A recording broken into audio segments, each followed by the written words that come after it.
Once upon a time, here goes the unforgettable story of Mallam Musa. In the peaceful village of Garangabas, there was a man named Mallam Musa. He was a highly respected teacher, known for his strict nature and his large, round belly. He always carried a long staff, and whenever children saw him, they would run away shouting, "Mallam Musa is coming." Hide before he asks us to recite the Quran. Despite the respect people had for him, Mallam Musa had one embarrassing weakness: he loved food too much. He could eat 5 bowls of tuwo and still ask for more. He could finish an entire goat's meat and still lick his fingers. A man must eat well to teach well, he always said. But one day, his love for food led him to the most humiliating moment of his life. One day, a wealthy man named Alhaji Tuka invited Mallam Musa to a grand naming ceremony in the village. There was an abundance of food: rice, tuwo, meat, suya, fura, kunu, and even a whole roasted ram.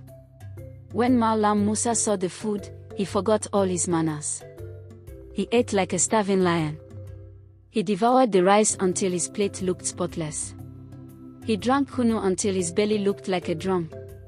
He ate so much meat that people started whispering, "Does this man have a second stomach?" a woman asked. "Maybe he hasn't eaten in a whole year," a man laughed. But Mallam Musa didn't care, he kept eating.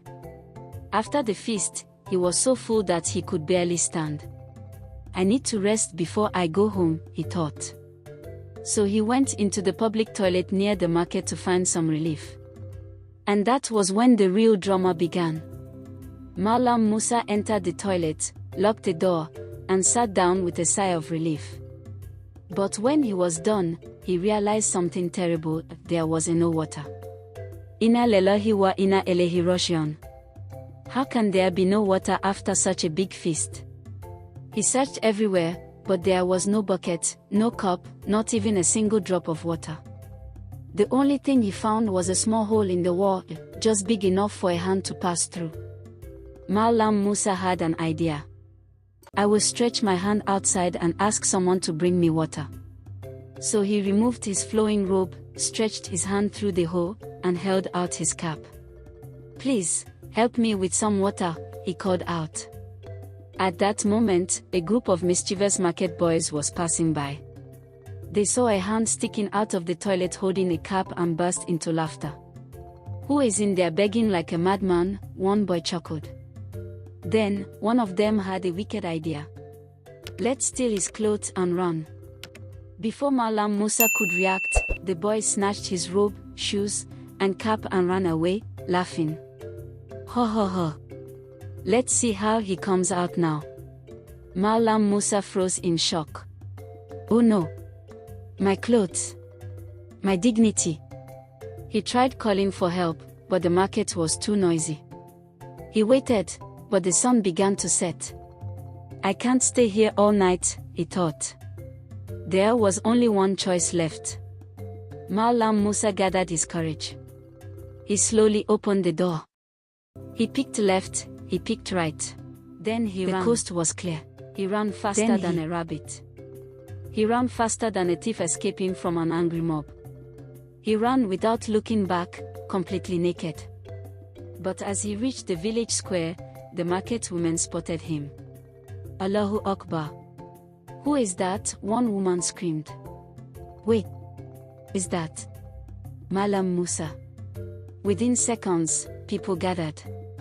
Some laughed so hard they fell to the ground. Some covered their eyes. Some ran to call the village chief.